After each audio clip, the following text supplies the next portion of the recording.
Hey guys, what's up? I hope you're having a great day. Welcome back to the new story of r/relationship advice. Don't forget to subscribe and hit the bell icon for new future videos. Let's get started. Cheers.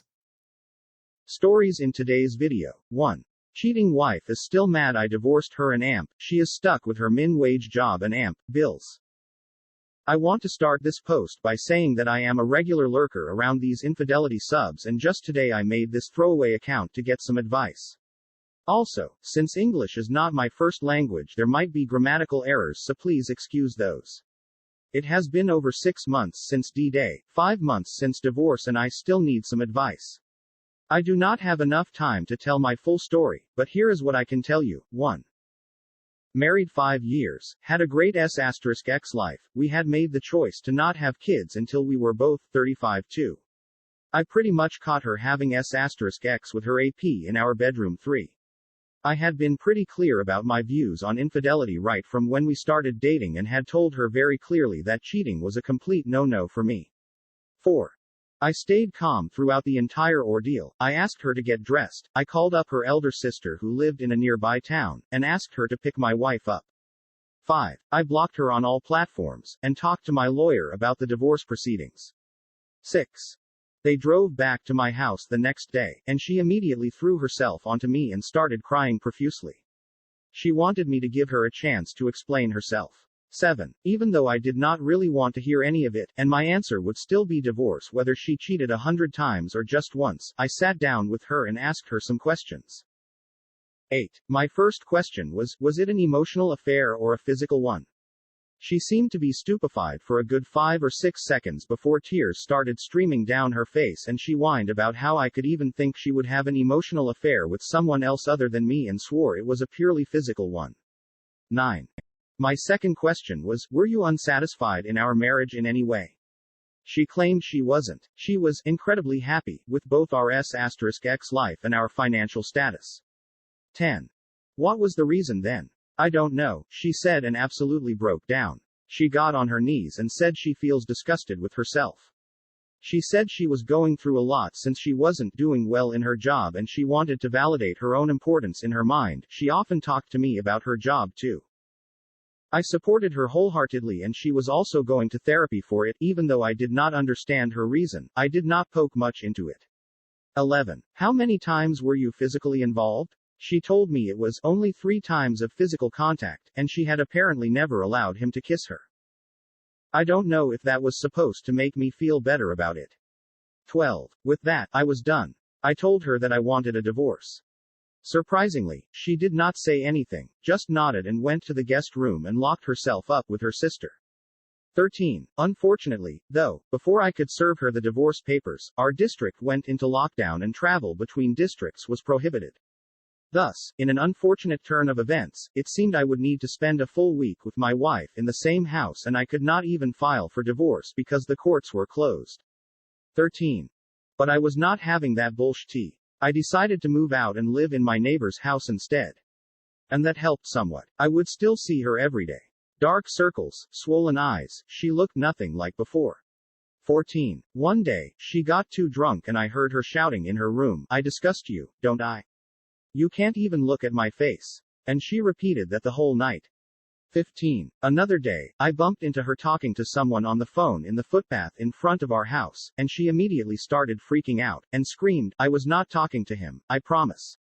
It was just my colleague from work. A while later she seemed to realize her mistake and walked away without another word. 16. A week later, they moved away, and I moved back into my house. I got done with the divorce about a month later. Bizarrely, she did not demand anything from me in the settlement. 17. 6 months later, she would still text me and call me sometimes. She once drove over 50 miles to see me when I was ill with COVID. I have not been doing very well. I do still love her. The way she was truly mournful of her mistakes sometimes almost made me feel for her again. But on other times I just want to cut her off completely and start afresh. I am not sure if I would be able to love or marry again, but I did get along with a few hookups in the last 2 weeks or so and to be honest it does feel better somewhat. I do not know if I can move on if we keep talking.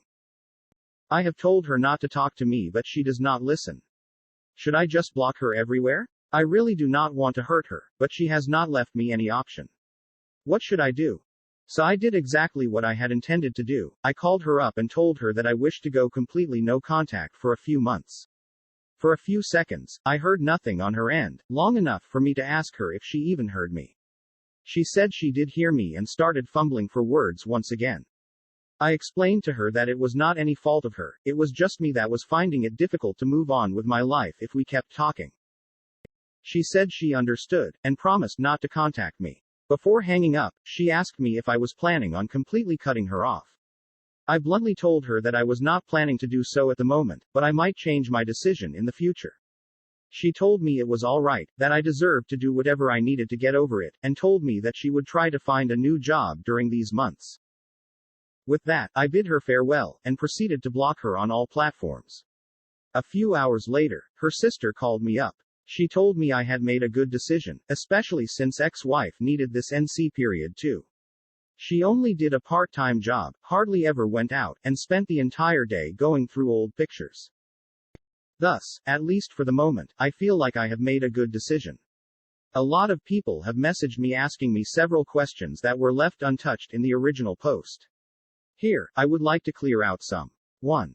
How long has the affair been going on? According to her, they first had S*X when she went on a work-related trip to another city, which was about 1 month before D-Day. Now, she claims there was no S***schul tension between them before this trip, but on the other hand they had been working together in the same office for about 3 months, so I really can't tell if she's lying. 2. How did she behave in the days before D-Day and immediately after it? In the few weeks before D-Day, when her affair was ongoing, I did not really notice anything out of the ordinary. I am generally a very perceptive individual. The usual signs of an affair, such as increased conflict, anger, blaming, trying to keep one's phone close by at all times, I did not notice any of it with her.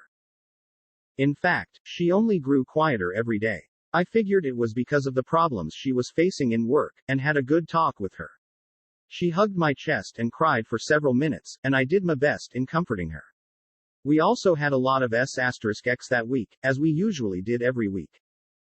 I feel kind of **SSED saying this, but we did a role play of her as a criminal and me as a policeman who caught her and then had forceful S***X with her.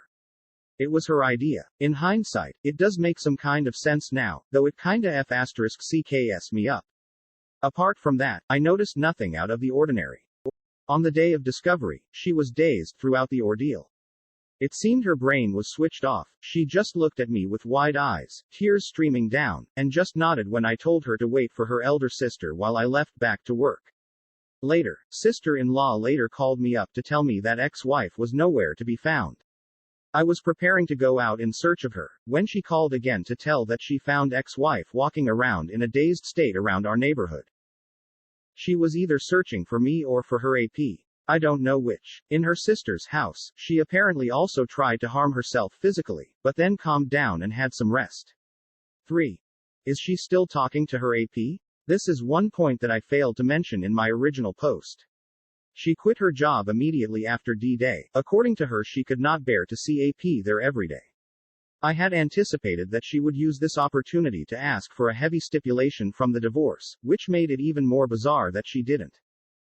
4. Was she really talking to her AP on the phone when you stumbled upon her on the footpath? Frankly, I don't know and I haven't asked. 5. How was your relationship after the divorce? We did have an NC period of about 1 week after the divorce. Later, she called me up and asked me if I could consider keeping a friendly relationship with her. I saw no harm in it, so I agreed. We agreed that we would not talk about the divorce, or our married life. We just asked each other about work, and about how we were doing. As for the frequency of contact, I would say minimal, 1 or 2 texts per day maybe, and sometimes none for days. Sometimes we would talk over call, but not for long periods. We never met physically. She did once drive over when I was ill, but was not allowed to actually meet me physically because I was in the isolation ward.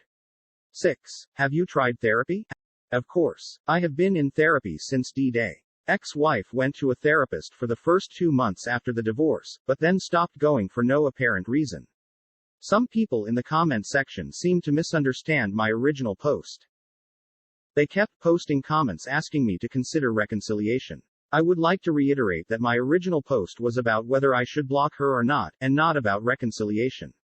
I made the decision to not reconcile a long time ago, and ex-wife has accepted it. It is not about how much she regrets and mourns over it. I am simply incapable of trusting her again. Again.